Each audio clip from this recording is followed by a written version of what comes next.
Welcome to the third lecture of non-ideal reactor and residence time distribution function. So, before going to this lecture, let us have brief recap on our previous lecture. In our previous lecture, we have mainly covered the RTD measurement by step input method, and we have seen that if we use step input method, then for a tracer which are very costly, it is very difficult to use step input because there is continuous injection of the tracer into the reactor, and there are certain advantage and disadvantage we have discussed while discussing the RTD measurements by step input method. Then we have discussed the cumulative RTD distribution function, how to calculate the cumulative RTD distribution function and how it look like. Then we have seen mean residence time and the other moments of residence time distribution, particularly variance and skewness.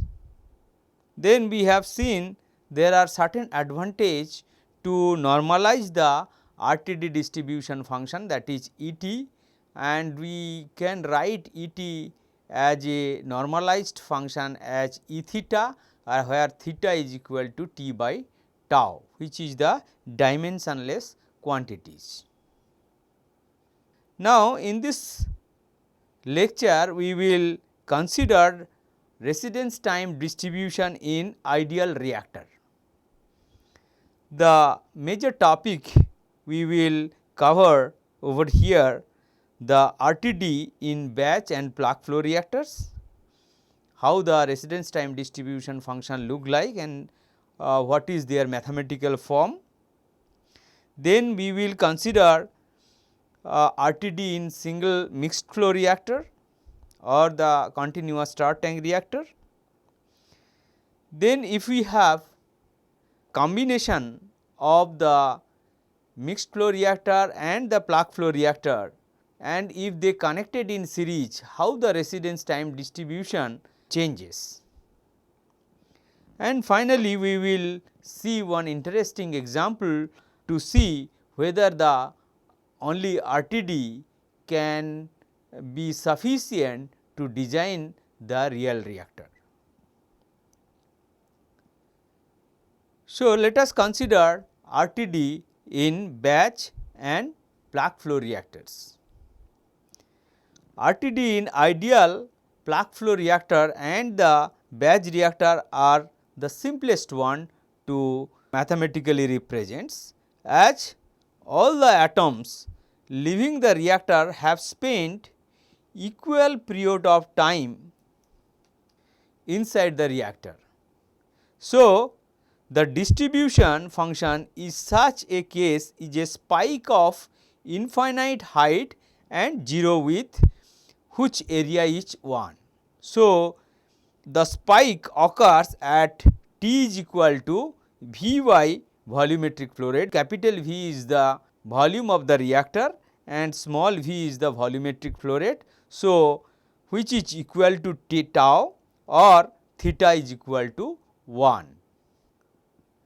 So, mathematically this spike is represented by a Dirac delta function as given below. So, where E t is equal to delta t minus tau. So, this is the residence time distribution function in case of ideal PFR or batch reactors. Now, as we have seen, this is the mathematical form of the Dirac delta function. The Dirac delta function has certain properties. What are them? Delta x would be equal to 0 when x not equal to 0, and it should be infinity when x is equal to 0. So, integral minus infinity to infinity del x dx would be equal to 1, and integral minus infinity to infinity gx delta t minus tau dx would be g tau. So, we can see this Dirac delta function graphically. So, this is the y axis and this is x axis. In the y axis, if we plot E t versus the t, then if we have in at this location which is over here, the out would be at tau. So, which is at tau, because all the materials have spent exactly same length of time inside the reactor. So, we will get a spike of infinite height and 0 width, whose area would be unity or 1. Now, to calculate tau, the residence time, we set Gx is equal to t. If we put that, then our Tm, as we know from the definition, the mean residence time would be equal to integral 0 to infinity t Et dt. So, now if we substitute Et for the Dirac delta function, this Et is equal to delta t minus tau. So, if we substitute Et over here at this location, so we will obtain integral 0 to infinity t delta t minus tau dt would be equal to tau. Now, to calculate the variance, that is the delta square, that is sigma square, we set Gt is equal to t minus tau square, and the variance would be sigma square would be equal to integral 0 to infinity t minus tau delta t minus tau dt, which would be equal to 0. So, we can see that the variance for the ideal PFR or batch reactor, because each molecules spend or each atom spend exactly same length of time. So, there is no variation of their residence time. So, we get sigma square is equal to 0. That means, all materials spends exactly the same time tau, there is no variance. Now, in an ideal mixed flow reactor, the concentration of any substance in the outlet stream is identical to the concentration throughout the reactor. So, if we consider the pulse injection of the tracer at T is equal to 0 for a constant density mixed flow reactor, at the instant we inject the tracer, it is uniformly distributed throughout the reactor. So, since for ideal mixed flow reactor, it is the content of the reactor is mixed homogeneously at each point. So, there is no change of concentration inside the reactor at any location with the outlet concentration of the reactor. So, it will be distributed uniformly throughout the reactor if we inject any tracer material with the reactants. Therefore, at T is equal to 0, the concentration of tracer everywhere in the reactor would be C is equal to m by V, where m is the amount of tracer injected and V is the reactor volume.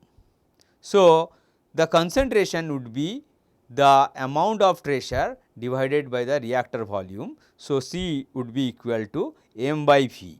Now, thereafter the tracer obeys the mixed flow reactor transient species balance with no reaction term in it.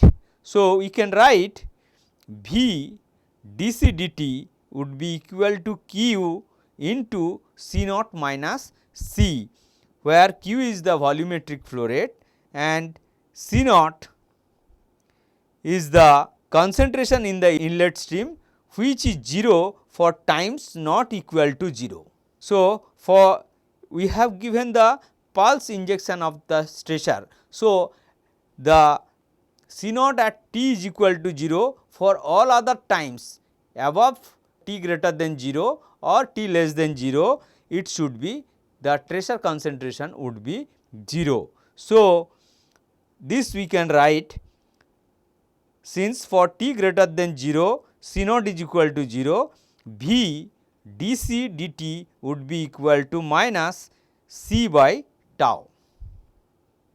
Now, if we separate the variable and integrating with C is equal to m by V at t is equal to 0. So, we can get the concentration profile of the stressor Ct would be equal to m by V exponential minus t by tau. So, this is the concentration profile. Now, we can evaluate the residence time distribution function from the expression that we have derived earlier. So, Et is equal to Ct by integral 0 to infinity Ct dt. That is the definition of the residence time distribution function. Now, if we substitute Ct, Ct is m by V exponential minus t by tau over here, and at the denominator it is integral 0 to infinity m by V exponential minus t by tau dt. So, if we solve it, it will give 1 by tau exponential minus t by tau. So, this way we can evaluate the residence time distribution function from the expression which we have derived earlier for the ideal mixed flow reactor. Now, this is the exit edge distribution function E t which we have derived is equal to 1 by tau exponential minus t by tau. So, this function has its largest value at t is equal to 0. So, when t is equal to 0, E t E naught would be equal to 1 by tau. So, this part would be 1. So, E t would be equal to 1 by tau. It has a finite value for all finite values of t. So, it should have certain values, and if we have a finite time. In terms of the dimensionless residence time, theta would be equal to t by tau, and then we can simply write E theta would be equal to exponential minus theta. So, as we know, we have said earlier, E theta would be equal to tau E t. So, we can simply relate E theta would be equal to exponential minus theta. Now, look into this plot where it shows the RTD for two ideal cases. One is for mixed flow reactor and then the plug flow reactor, and then what we actually observed in case of the real reactor or partially mixed reactor. So, this is theta on the x axis which is t by tau, and this is E theta. So, if we plot E theta versus theta, we would obtain for the mixed flow reactor, this is the curve for mixed flow reactor. So, the residence time distribution function, the dimensionless residence time distribution function will be this, that is the exponential decay as per this relation. In case of ideal PFR, which is shown over here, and that will be theta would be equal to t by tau.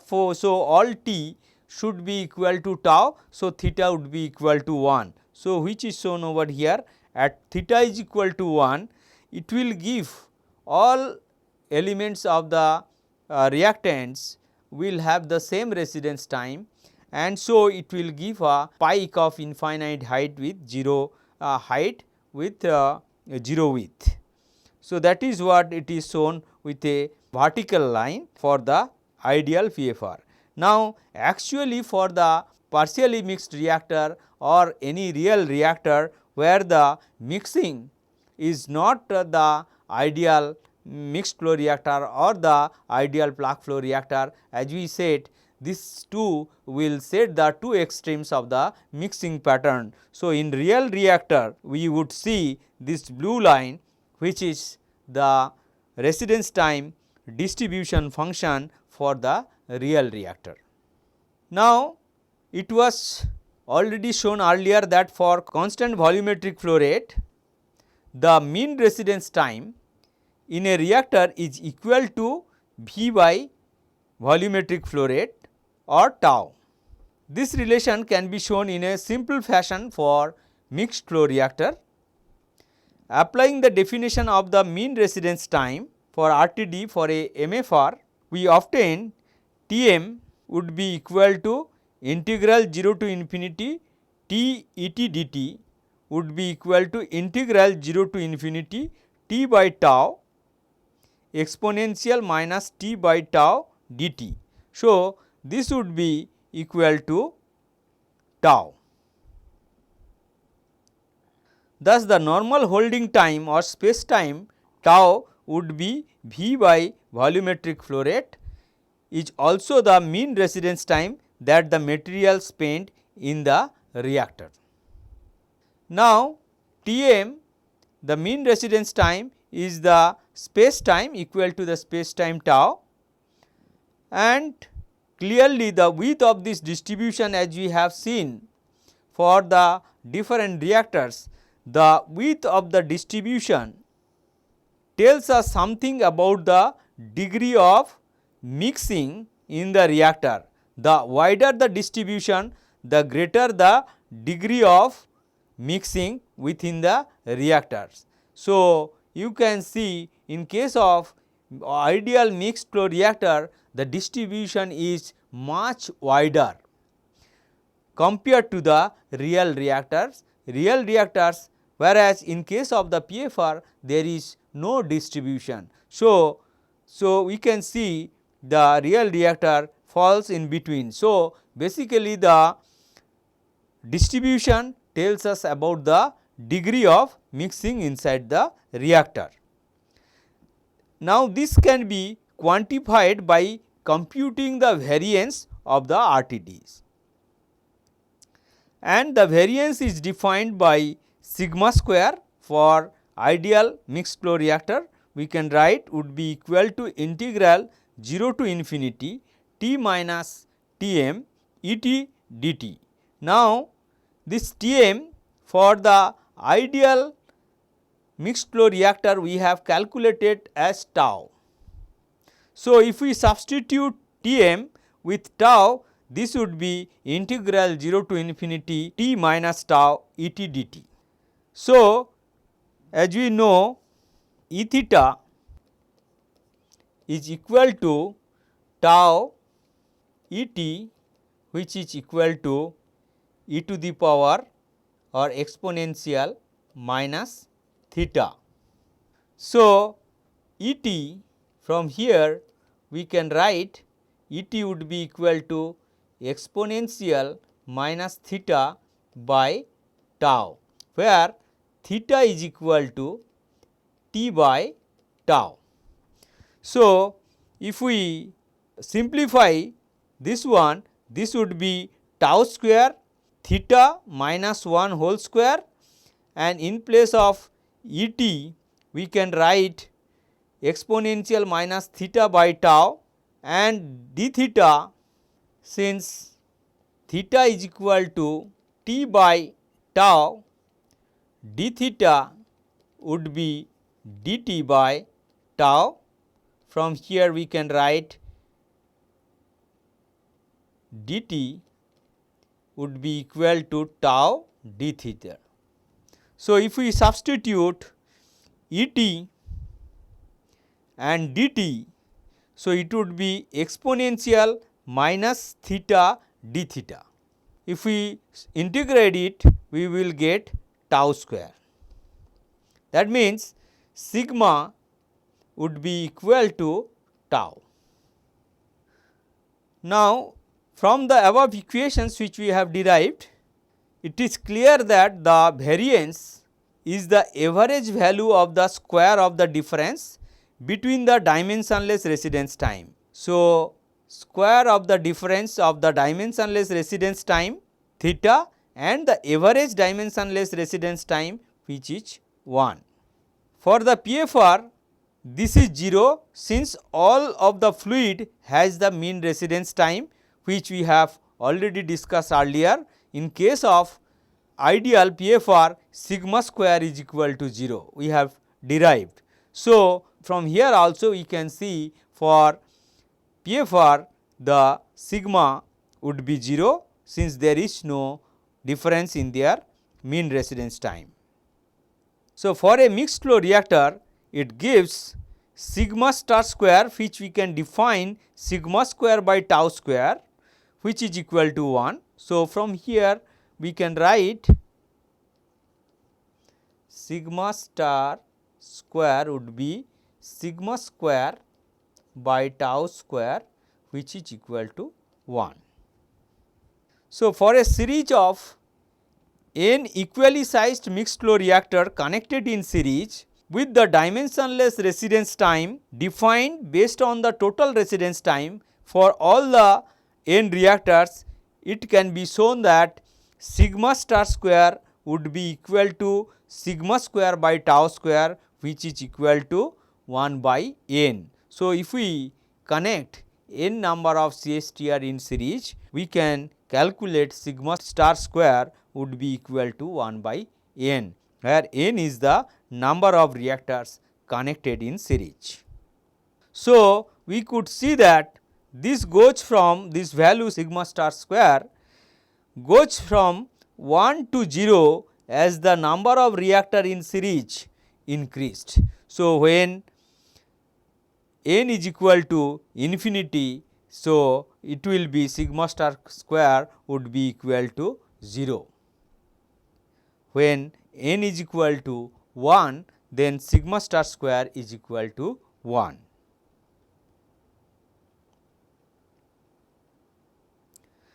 Now, let us consider RTD in PFR and mixed flow reactor connected in series. So, we will first case we will consider mixed flow reactor followed by PFR and how the RTD is look like. Basically, if we have a real reactor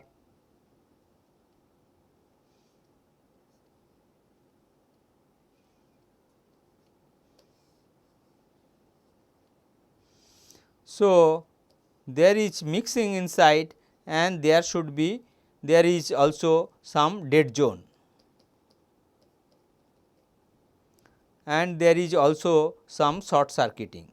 So, this real reactor we can assume as it is a combination of CSTR and the plug flow reactor connected in series.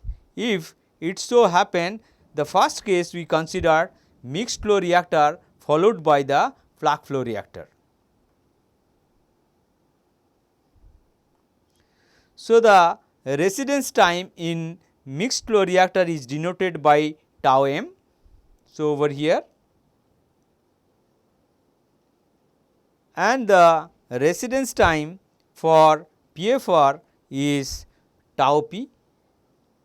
If a pulse tracer is injected into the entrance of the MFR, the output concentration of MFR as a function of time would be as follows: C would be equal to C naught e to the power minus t by tau m.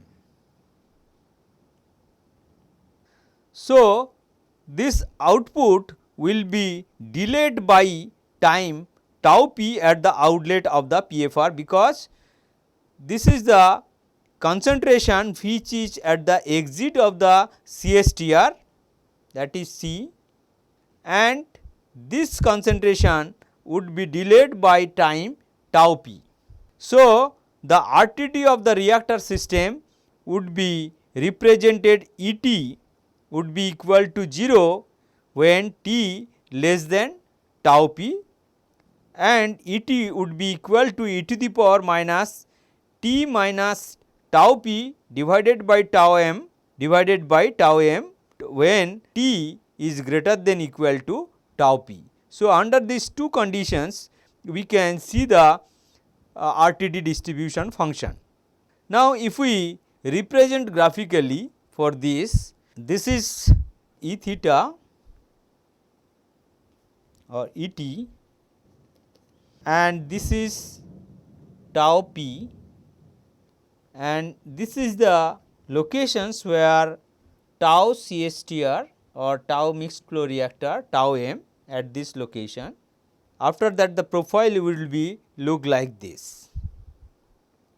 So, this is for the case where mixed flow reactor is connected before the flux flow reactor. So, they are connected in series. Now, let us see the other case of modeling this reactor in the second case where PFR is connected earlier than the mixed flow reactor, or the mixed flow reactor is preceded by plug flow reactor. So, in this case, so we have same reactor system,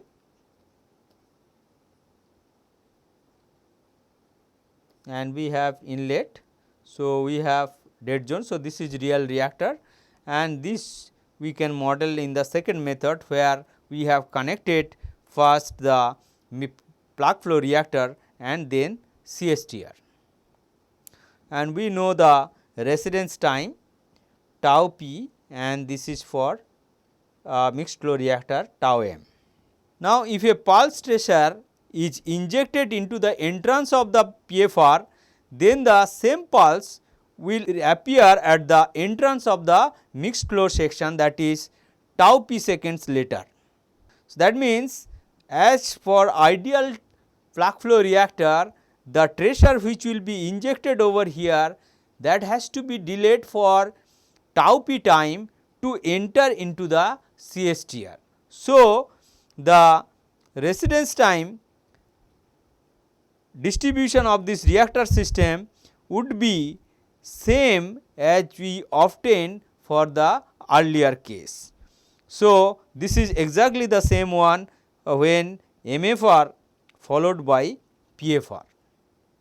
This turns out that no matter where the MFR occurs within the MFR PFR reactor sequence, the same RTD results. So, whether the MFR is connected first then the PFR, or PFR is connected first then the CSTR, the RTD distribution function or residence time distribution function for this series reactors are the same. So, this is not the entire story as we will see in the next examples. Although their RTDs are same, but they may not generate the same conversion level as we desire. So, let us take an example which is taken from the Fogler's book, and a second order reaction is carried out in a real mixed flow reactor that can be modeled as two different reactor systems as we have discussed before. So, in the first system, an ideal mixed flow reactor is followed by an ideal PFR, and in the second system the PFR precedes the mixed flow reactor. Now, let us consider tau m would be equal to, this is tau p, would be equal to 1 minute. The reaction rate constant is 1 meter cube per kilomole minute, and the initial concentration of the liquid reactant, that is Ca naught, is equal to 1 kilomole per meter cube. So, we need to find out the conversion in each system as stated in A and B. So, let us consider the first system, this is Tp tau p. So, if we do the mole balance for the CSTR. So, we will get this is MFR. So, for MFR mole balance, so we can write V naught into Ca naught minus Cai. So, consider we have inlet concentration over here Ca naught and outlet over here is Cai and this is Ca. So, for the MFR this would be equal to K is the rate constant Cai square into V because the second order reactions. Now, if we rearrange we can write tau m K Cai square plus Cai minus Ca naught is equal to 0. And now, if we solve for Cai, Cai would be equal to root over 1 plus 4 tau m K Ca naught minus 1 divided by twice tau m into K. So, now if we substitute the values, it would be equal to minus 1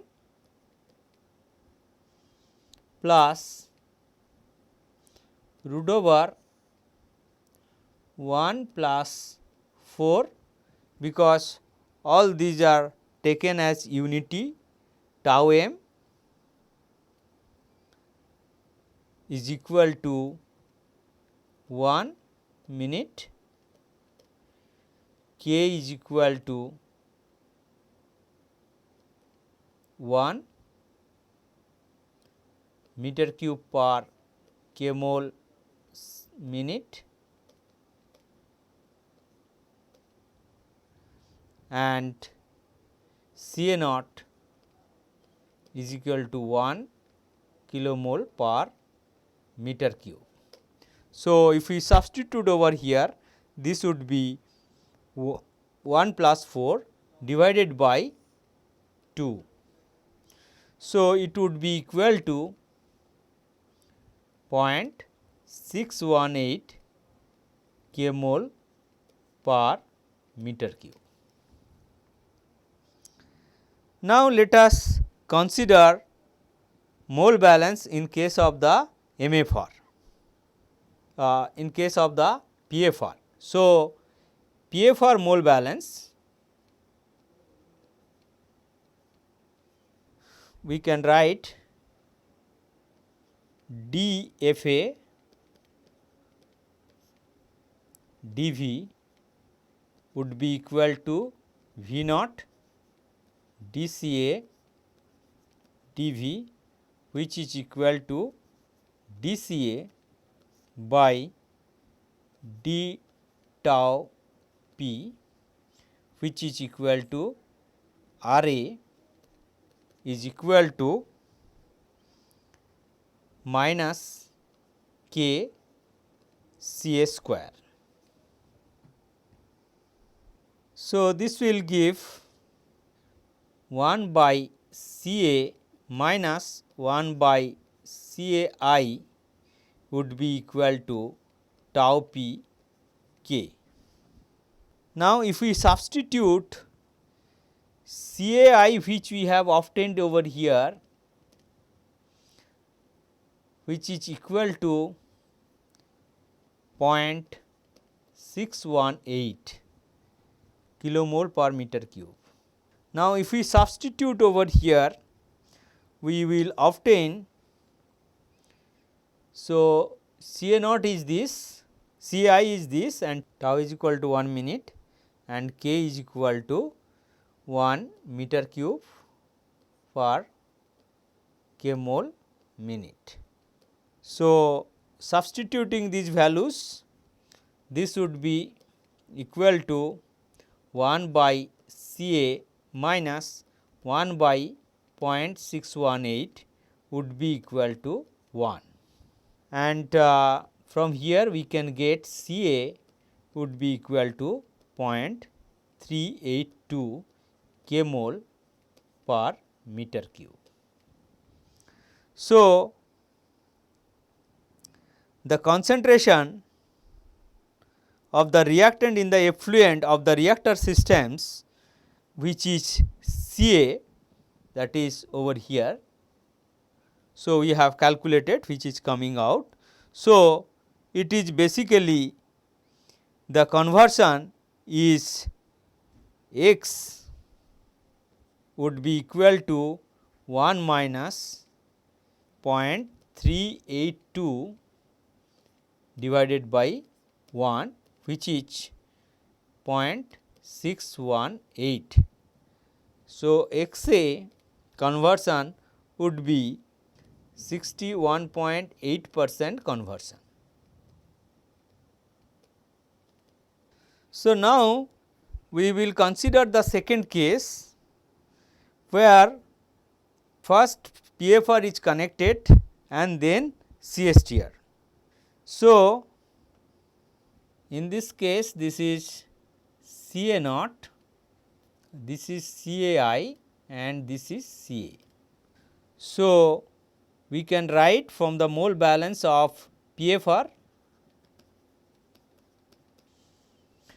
1 by Cai minus 1 by Ca naught would be equal to tau p k, and 1 by Cai minus 1 by 1 would be equal to 1 into 1. So, from here we can calculate Cai would be equal to 0.5 kilomole per meter cube. Now, this Cai is 0.5 kilomole per meter cube, which is inlet to the CSTR, and we have to do the CSTR mole balance with a inlet concentration of 0.5 kilomole per meter cube. So, to calculate Ca. Now, Ma for mole balance. So, this is Ca naught, Cai and Ca, which is 0.5 kmol per meter cube. So, if we do this, this would be tau m k Ca square plus Ca minus Cai would be equal to 0, and from here we can write Ca would be equal to minus 1 plus minus root over 1 plus 4 tau m k Cai divided by twice tau m k. So, if we take the positive part, so it will be like this. Now, if we substitute the values, this would be minus 1 plus root over 1 plus 2, because Cai is over here is 0.5. So, this would be 2 divided by 2. So, this would give around 0.366 kilomole per meter cube. So, then conversion over here, that is Xa would be equal to 63.5%, 63.4%. So, we could see that in this two configuration, in the first configuration we obtained 61 point, for this case 61.8% conversion,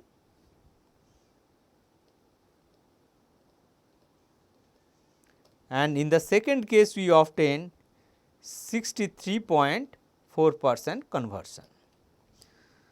So, as we can see, although there is a marginal difference of the conversion between these two arrangement, but there is a point that there is a difference of conversion. So, let us conclude from this example. So, the conclusion from this example is of extreme importance in the reactor design. Particularly, we can see that the RTD is not the complete description of structure for a particular reactor or the reactor systems, because as we have seen earlier, the RTD function is the same for both the arrangements, but as we could see the conversion of these two different arrangements, they are different. So, the RTD is unique for a particular reactor.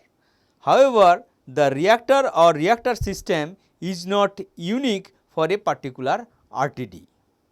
When we analyzing the non-ideal reactors, RTD alone is not sufficient to determine the performance and more information is needed. So, only RTD alone cannot be sufficient to determine the performance of the reactors. So, we need to have certain other information or more information for the design of the reactor or analyzing the characteristics of the real reactors. So, it will be discussed in our next lecture that in addition to the RTD, an adequate model of non-ideal reactor flow pattern as well as the knowledge of the mixing, quality of the mixing or the degree of segregation inside the reactor are both required to characterize a real reactor properly. So, we will consider these aspects of the non-ideal reactor design based on the flow pattern inside the reactor as well as the segregation inside the reactor in our next lecture. So, thank you very much for attending this lecture.